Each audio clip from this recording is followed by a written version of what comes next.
Queridos, a graça e a paz de Jesus esteja com os irmãos. Nós temos algumas coisas que fazem parte de um processo de crescimento da vida cristã. E esse mês de agora de março, nós iremos iniciar uma série de estudos voltados para a salvação. Por quê? Porque arrependimento mais perdão é igual a salvação. E algumas vezes nós ficamos repetindo as mesmas coisas e me dá uma certa sensação, pelo menos é isso que penso, que os irmãos já têm como conhecimento e necessariamente esses temas, arrependimento e perdão, são temas diários. Hoje mesmo, ouvindo um pastor evangélico falar, que muitas vezes nós abrimos a internet e conseguimos perceber o quanto as pessoas estão passando além do limite em relação ao pecado. E essas pessoas estão muito coniventes ao pecado.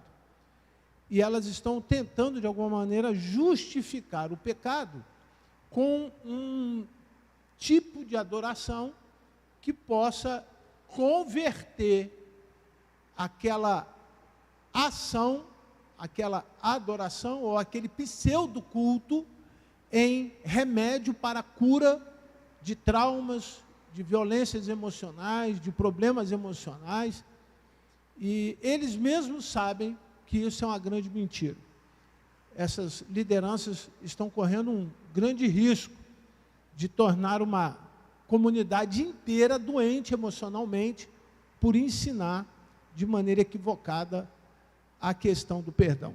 O perdão hoje é um dos mais importantes temas, porque o pecado está tão em evidência, as pessoas estão lidando com tanta naturalidade com o pecado, a ponto de esquecer de que Deus tem como justiça julgar o pecado. Faz parte do processo de relação da igreja com Jesus. O reino de Deus é justiça. E é justiça porque ele precisa de alguma coisa, de alguma maneira, colocar na medida da sua capacidade, como rei, aqueles que se submetem ao seu reinado, à sua justiça. Então, o reino de Deus tem uma justiça. Esta justiça precisa ser o norte da vida cristã. Nós precisamos compreender a justiça, praticar a justiça e, de maneira humana, compreendermos que Deus vai nos ajustando para que então venhamos ao terceiro tema. Se temos como relevante a palavra salvação, nós também temos muito relevante a palavra santidade. Então agora, quando nós pensamos na palavra salvação, fica um hiato, um buraco entre a salvação e a santidade. Será que no momento em que eu aceito Jesus, levanto minhas mãos para Jesus, eu já sou semelhante a Jesus? Claro que não. Será que no momento em que eu aceito a justiça do reino, a justiça teve tempo de me tornar justo? Claro que não.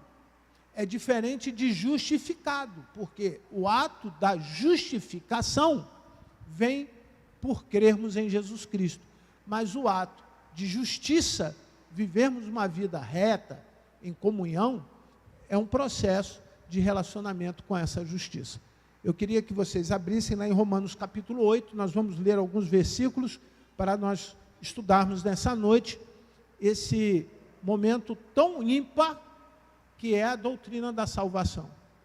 Aparentemente, de uma maneira muito rápida, eu tenho alguns pontos para abordarmos, para que você saia essa noite, obrigado, irmão, você saia daqui essa noite pensando na sua relação com a salvação. Romanos capítulo 8, versos de 1 a 11.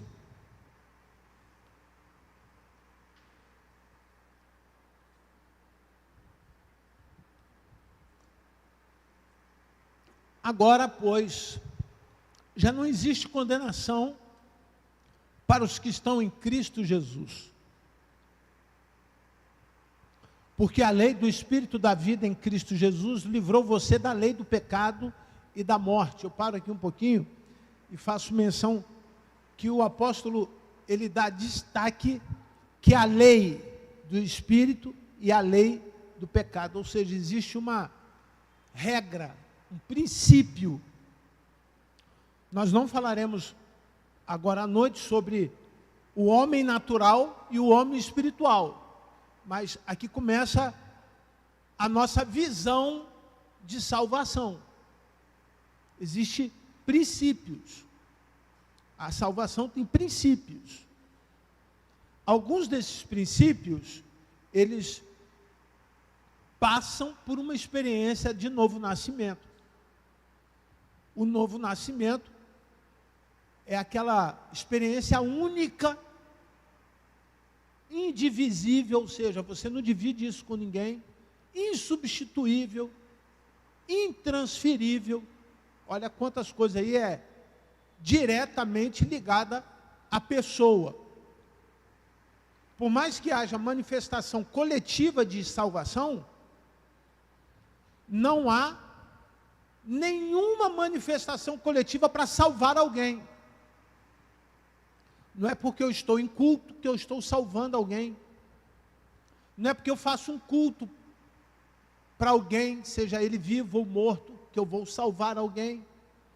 Não é porque eu faço alguma oferenda ou traga alguma coisa material para dar a Deus, entregar a Deus, ofertar a Deus, para que eu consiga salvar alguém ou salvar a mim mesmo.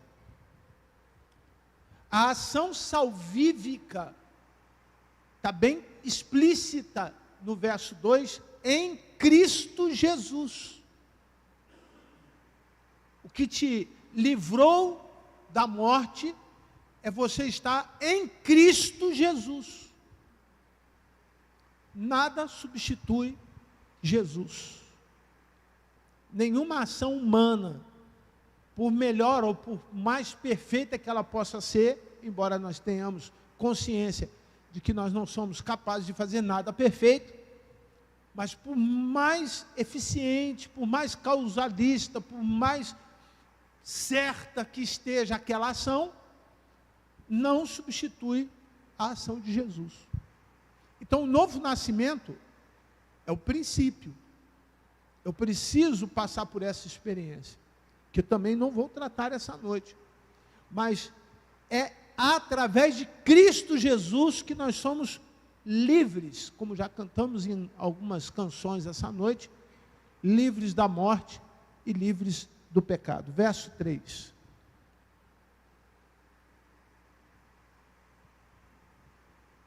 Porque aquilo que a lei não podia fazer por causa da fraqueza da carne, isso Deus fez, enviando o seu próprio Filho em semelhança de carne pecaminosa, e no que diz respeito ao pecado.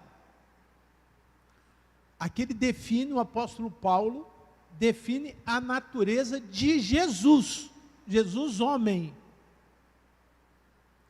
Então, a ação salvífica de Jesus tem o seu valor, porque ele deixou de ser Deus, assumiu a forma humana, e através dessa forma humana, nasceu, cresceu, teve as suas experiências, teve a sua oportunidade, quando criança, de fazer tudo que uma criança poderia fazer, quando adolescente, tudo que um adolescente poderia fazer. Nós temos relatos do nascimento de Jesus, temos relatos do momento de adolescência de Jesus, e também na fase adulta, fez tudo que um ser humano poderia fazer. Teve fome, teve sede, sentiu cansaço, essas coisas humanamente conhecidas como, não, como que ele, Deus, sentiu sede? O Evangelho de João diz que ele estava perto de um poço e pediu água para beber, uma mulher samaritana, e ela ficou preocupada. Como que você, sendo judeu, quer falar comigo que sou uma mulher e nós não temos nenhum tipo de alinhamento, nós não temos nenhum tipo de contato. Mas por quê? Porque Jesus, o texto diz que Jesus estava com sede. Jesus teve fome. Jesus teve dias de estar cansado. Jesus chorou. Este é um dos episódios que eu gosto muito. Quando Jesus humanamente reconhece, ficou triste pela perda de um amigo chamado Lázaro. Jesus discutiu com seus irmãos, chamou a atenção de Pedro, pediu para João ficar com ele num quarto de oração, para que ele não ficasse sozinho. Ele não gostaria de ficar sozinho num momento de maior dor. Ele entrega a sua mãe, dizendo: olha, agora toma conta dela, porque ela é sua mãe. São sentimentos humanos. E aí o apóstolo Paulo fala que essa natureza isso aconteceu para que nós pudéssemos nos identificar com Jesus.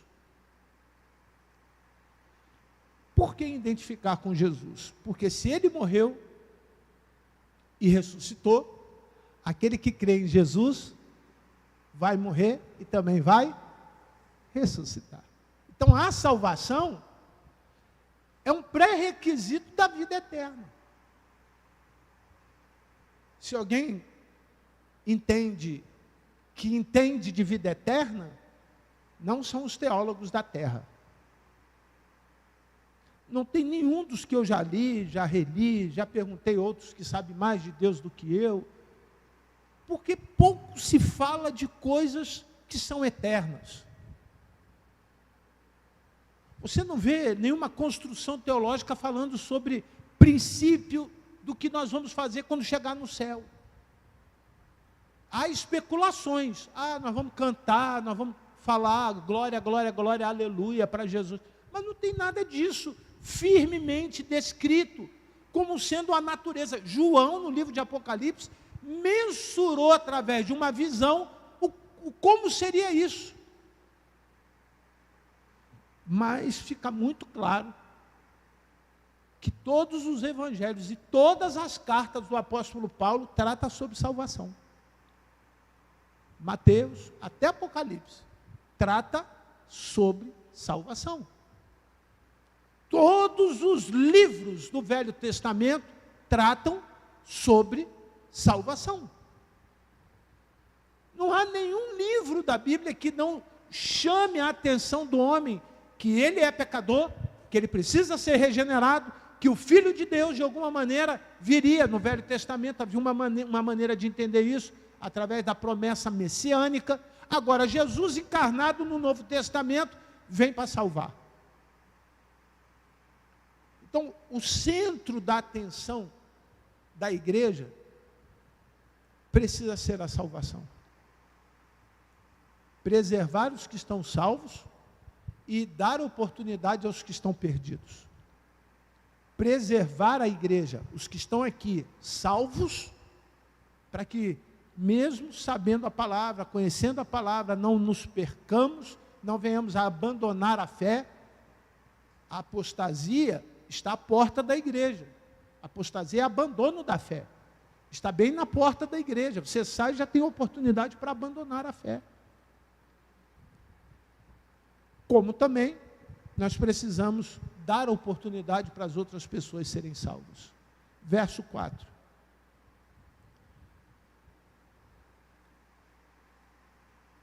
A fim de que a exigência da lei se cumprisse em nós, que não vivêssemos segundo a carne, mas segundo o Espírito. Aqui tem o segundo princípio da salvação. Uma pessoa salva, repita comigo assim: ela é transformada. Não tem salvo que não é transformado. Se no primeiro momento eu estou dizendo que nós somos justificados pela pessoa de Jesus, da lei, porque antigamente eu tinha que cumprir a lei. Aí Deus entendeu que o homem não teria capacidade de cumprir a lei sozinho, precisava de Jesus, a graça. Agora eu preciso ser transformado. Se você quer considerar se você tem ou não a salvação, porque alguns têm dúvida, algumas pessoas, elas aparentemente com aspectos de identidade de Cristo, elas acreditam que são salvas, mas quando pergunta com verdade, elas têm dúvida. Uma certa ocasião, eu ouvi um pastor dizendo, pastor da igreja, primeira igreja batista da Pavuna, que a maioria dos crentes, por desconhecer a salvação, morre sem a salvação.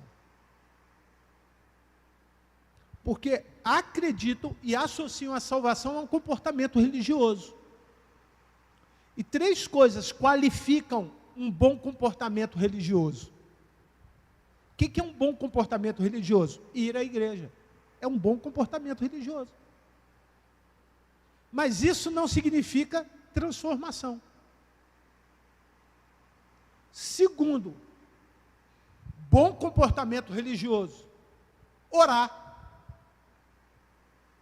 Muitas vezes nós temos irmãos que oram e praticam a oração. Vivem um tempo de intimidade com Deus através da oração.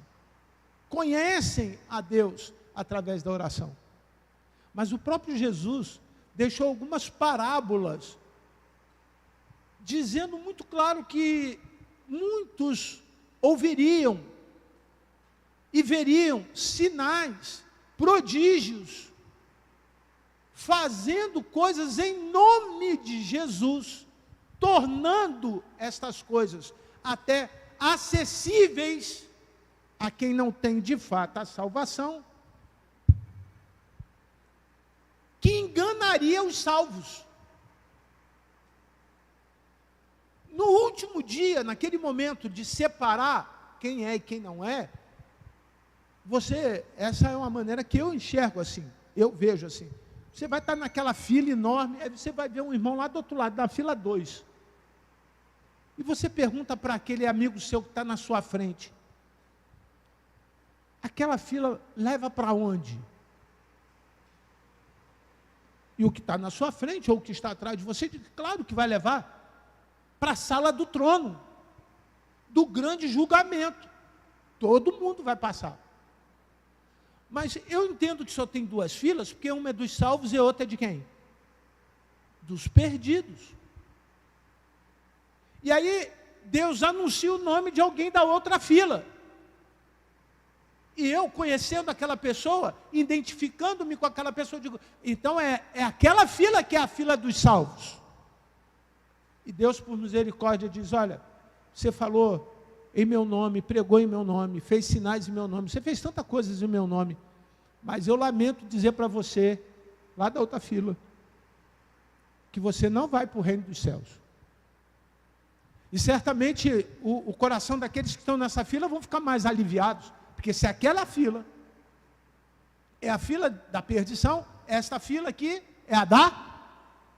Só que Jesus, como qualquer Deus, que de uma maneira muito estranha, é um sim e um não, um sim e um não. Então eu posso, mesmo numa fila não considerada ser a da salvação, não ter também o quê? A minha salvação. Eu vejo o céu assim. Eu consigo enxergar Deus chegar na minha hora e Ele falar assim, agora vamos prestar conta.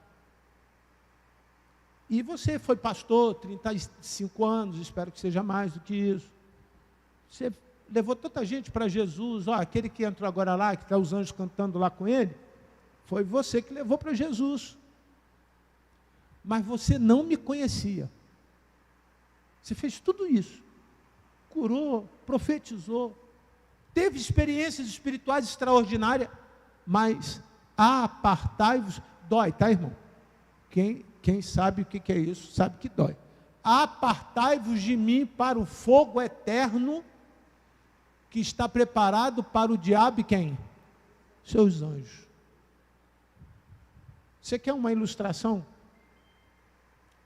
Ariano Suassuna fez um filme chamado O Alto da Compadecida. Exclui Maria do alto, embora seja a fé deles, exclui Maria. A parte que tem Jesus, e principalmente o momento do ato de julgar as pessoas,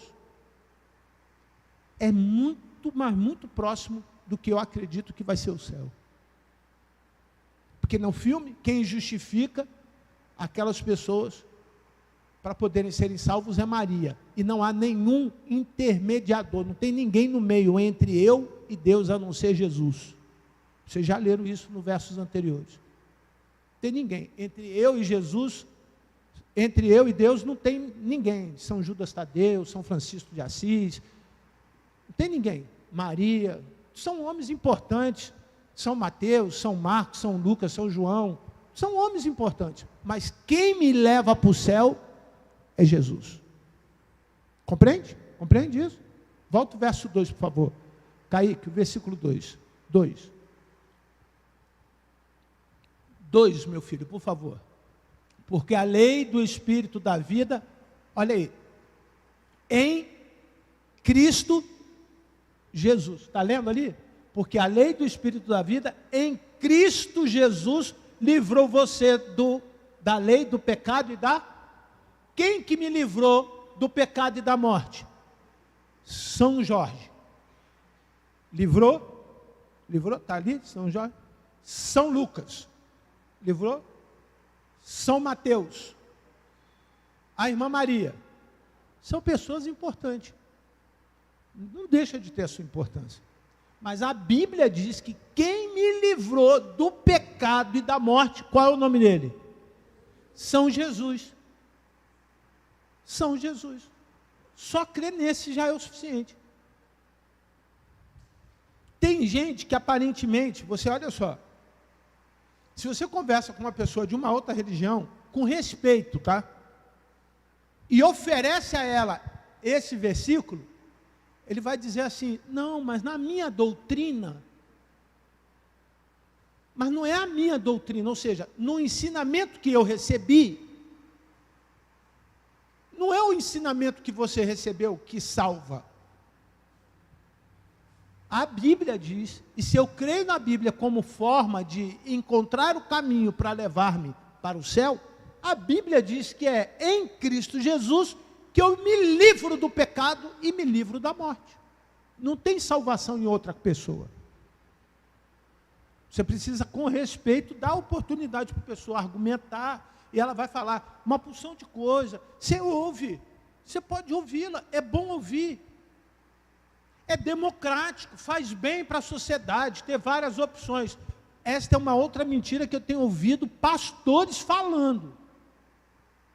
Todos os caminhos levam para o céu. Mentira! É mentira! Só um caminho, que disse Jesus. Então não é nós. Eu sou o caminho, a verdade e a vida, ninguém vai ao Pai se não for por mim. Só tem um caminho. Só que a galera quer multidisciplinar o céu. Dá oportunidade para a galera do LGBT+, que não sei o quê, dos negros, dos brancos, das mulheres violentadas, dos homens sem perna, das irmãs que perderam 10 filhos com aborto, dos que fumam maconha, dos que não fumam. A galera quer abrir a porteira para todo mundo entrar. Só que pode entrar na igreja, mas não vai entrar onde? No céu. Tem um vídeo na internet de uma igreja específica para grupos especiais. Não tem como você arrancar isso da Bíblia. Nem com muito amor. Porque o que é pecado precisa ser o quê? Transformado. Precisa ser mudado. Você que está me ouvindo, você tem pecado. Eu que estou falando, eu tenho pecado. Nós não perdemos a nossa natureza, mas agora, porque desejamos, por conta da nossa experiência espiritual com Cristo Jesus, nós desejamos abandonar o pecado. E fica bem mais fácil nós encontrarmos uma solução para isso, quando nós aceitamos que somos pecadores e começamos a perceber que Deus nos ama.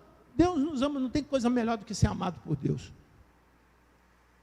Mas faz parte de um processo onde algumas escolas, e eu volto lá para o versículo 4, algumas escolas defendem Jacó Armínio, por exemplo, pensamento soteriológico, baseado em ideias onde a regeneração, a conversão e a justificação e a santificação, ela pode ser aprovada por ato. Irmão, não pode, não tem como. Porque a Bíblia diz que é por intermédio de quem? Da fé em Cristo Jesus. Mas a pergunta original, de todos esses 4 ou 5 minutos que eu estou falando sobre isso, é para dar a você garantia se você sabe ou não se você é salvo. Como eu sei se eu sou salvo? Tem marca? Existe alguma marca do salvo? Claro. E graças a Deus que tem. Verso 5, por favor. E os que vivem segundo a carne se inclinam para as coisas do quê? Olha a marca. Tem marca. Também não vou falar hoje sobre isso. A inclinação ou a natureza humana, que é a inclinação para o pecado, para a carne. Mas, olha a característica da pessoa salva. Mas os que vivem segundo o Espírito se inclinam para onde? Para as coisas espirituais, para as coisas do Espírito. Vou fazer 3 comentários, que são pecados invisíveis: maledicência, lascívia e orgulho. Ninguém vê. Ninguém vê. Você não tira o sangue e chega na igreja, na porta, faz o teste. Uma dose acima do normal de lascívia. Você vai sentar naquele banquinho ali. Tirou o sangue, faz o teste. Ó, você tem uma dose. Ih, irmão, tu está maldoso, irmão. Poxa vida. Você vai sentar naquele outro banquinho ali. Fez o teste de sangue, botou lá o dedinho. Ó, maledicência. Gente, como é fácil pensar mal dos outros e falar mal dos outros. Como é fácil fazer isso. Como é fácil. Você pode ter um domínio próprio, não se irritar, não xingar, não jogar panela em ninguém, não brigar com ninguém. Você pode ter caráter, fazer uma opção de coisa. Mas, irmão, pensamento mal, como é fácil nós nos pegarmos, nós nos atermos pensando mal de alguma coisa ou pensando mal de alguém. Muito fácil. Se essa mentalidade, a igreja, entender que a cada dia eu preciso respeitar a minha natureza. E quando eu digo respeitar a minha natureza, é entender as minhas fraquezas. Entendendo as nossas fraquezas, aquela tendência, se você tem um pai alcoólatra, ou viveu num lar alcoólatra, e você já andou bebendo um A, 2, 3A, 5A, e você vai ficar no meio de gente que bebe, qual é a possibilidade de você beber? Muito grande. Você teve um vício, seja ele qual for, e você lidar com esse vício, como, não, eu não vou cair não, agora sou super-homem. Irmão, tu vai cair, tu vai pecar. Então, se você identificar as suas tendências, e diante de Deus colocar que a sua inclinação não é carnal, você não quer fazer aquilo, você reconhece. Você reconhece. Você não pode lidar com dinheiro. Se lidar com dinheiro, você vai roubar. Você é ladrão. Você não gosta de pagar os outros. Você quer passar a perna nas pessoas. Deve uma oportunidade, você vai 7 puro. Irmão, essa é a natureza da pessoa. Então fuja disso e incline o seu coração para as coisas espirituais. Busque as coisas espirituais. Se não tem força, peça ajuda. Pede ajuda. Pastor, não consigo, sozinho não dá. Eu não sei fazer isso sozinho, não. Eu tento uma vez, tento duas, tento três, na quarta vez, estou eu cometendo o mesmo pecado.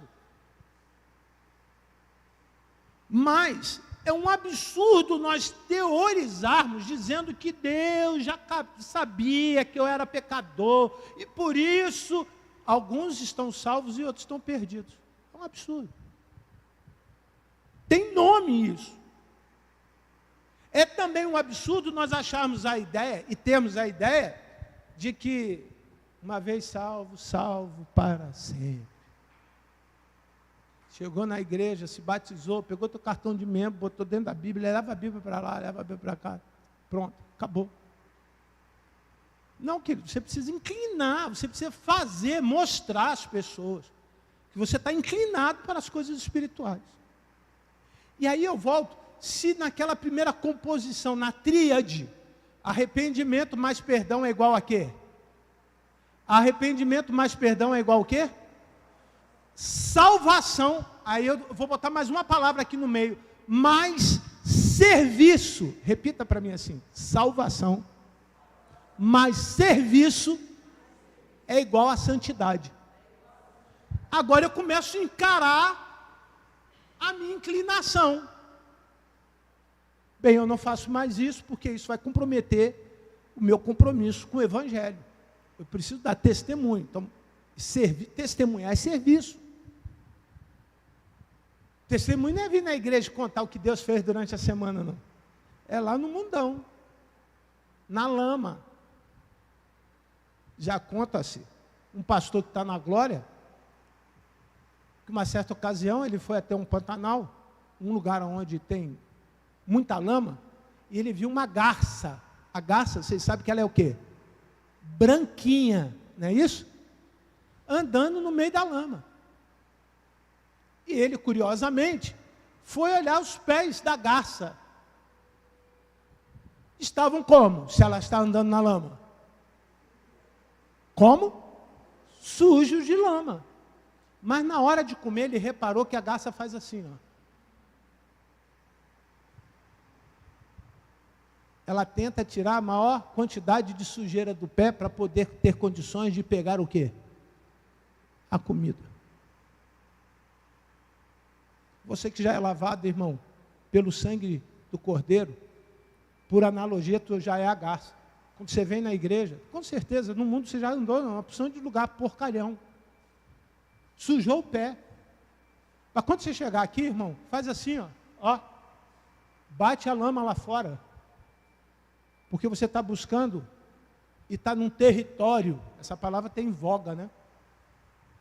Os que estão aí acomodados, nós estamos num território que é chamado santo. E se é santo, é para santificar. Eu estou falando de transformação, gente. A transformação que nos leva à santificação. Sem a tal santificação, ninguém vai fazer o quê? Vai ver Deus. Não tem como. Se você não chegar, largar tua capa, limpar seu sapato, e começar a largar as coisas do mundo lá fora, não é aqui. Não é aqui. Não tem espaço. Não tem espaço para uma boa comunhão entre irmãos onde tem lascívia, onde tem maledicência, onde tem vaidade, orgulho, ciúme. Não tem espaço. O diabo não tem problema nenhum com a igreja quando a igreja vive esse espírito. Espírito esse que às vezes empodera a igreja de pessoas. Empoderar quer dizer dar autoridade e legalidade para que a igreja pense que está fazendo o que Deus quer e não está. Sabendo, pois, disso, a nossa salvação é do pecado. Quando Deus introduziu a natureza de Cristo em mim, o que ele estava resolvendo? O pecado. Quando Deus colocou o sangue de Jesus sobre a minha vida, porque foi por isso que ele morreu, para que, em semelhança ao sacrifício do Velho Testamento, então Deus não mudou a regra do jogo. Como era? Tinha um homem, sacerdote, que falava com Deus, pegava a oferta do povo, levava para Deus, sacrificava, e Deus perdoava a galera, geral. Lembrando aí do JJ, geral junto. O sacerdote ficava feliz, parte daquela gordura ele guardava, a outra parte entregava para os levitas, porque os levitas não tinham que fazer outra coisa a não ser adorar. A outra parte ele guardava para poder sobreviver, então ele estava ali, vivendo daquilo ali. E Deus chega à conclusão que não ia dar certo isso. Não, já imaginou? Quantos sacerdotes deveriam ter hoje sobre a terra para 1 trilhão de pessoas? Quantos cordeirinhos teria que ficar matando para perdoar o pecado de todo mundo? Não dá, não tem, é improvável isso. Aí Deus falou, não, eu tenho um jeito. Eu vou trocar o que o homem faz por aquilo que Jesus vai fazer uma única vez para todos os homens, antes e depois de Jesus. Assim, Noé foi salvo, Abraão foi salvo, Enoque foi salvo, Isaías foi salvo, Davi foi salvo, Samuel foi salvo, Joás foi salvo, porque pela fé, como está lá no livro de Hebreus, eles creram em Jesus. E para os que hoje estão, que também não viram Jesus, pela fé, da mesma forma, com o mesmo modelo, os que crerem em Jesus completem, serão salvos. Mas eu preciso inclinar, eu preciso abaixar minha cabeça, e eu convido você a fazer isso agora. Incline agora a tua cabeça, e fale com Deus, Senhor, muito obrigado pela salvação, e quando eu tiver dúvida da minha salvação, eu vou fazer, Senhor Deus, a pergunta para mim mesmo. O que eu tenho feito no reino? De que forma eu tenho servido o Senhor do reino? Em obediência? Eu tenho dedicado meu tempo ao reino de Deus? Eu tenho tentado inclinar a minha natureza para as coisas espirituais? Ou de uma maneira livre, sem nenhuma responsabilidade, eu estou levando a minha fé como uma grande brincadeira? Senhor, me ajude, para que tudo que a tua palavra tem dito até agora, seja prática diária em nossas vidas. Porque se a salvação é pela graça, eu preciso da tua graça.